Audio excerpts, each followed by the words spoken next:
PVC pipe, soup cans with both ends cut out of them, or the rings of soda bottles can all be a very beneficial addition to your garden, especially when we're talking tomatoes.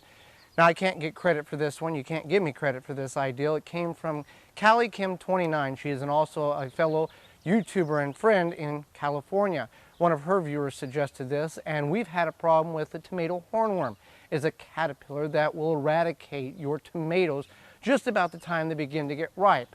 They're very difficult to spot, and then they also burrow in the ground, lay their larvae, and that larva comes back the next year.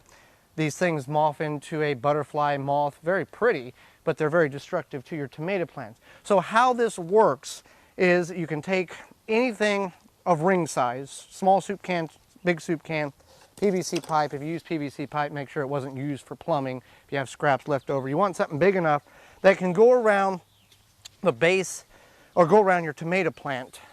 I'm just going to take this one here, gently push it, get it at the base here. Okay. Now we're going to just bury it slightly, and this will stay on the entire growing season. Let me put some mulch back in there. Now, what the theory is, and what the viewer that Callie Kim had suggested this was, when this larva gives birth or births out of the soil, it finds your tomato plants and it crawls up the stem and then hides under the leaves and eats the fruit. So by having this barrier here, it can't crawl up this slick substance here, the plastic or the metal cans or whatever the case may be, so it can't attach itself to the tomato plant.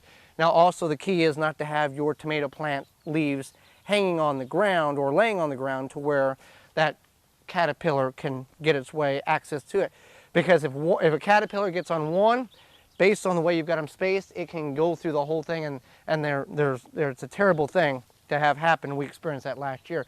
So if you have problems with that, or you don't, and you really don't want to have problems, go ahead and find some soup cans, some rings that cut the center out of soda bottles, anything that you can put around your tomato plant to act as a barrier to help greatly reduce the chances of that tomato hornworm getting a hold of your tomato plant and totally destroying it.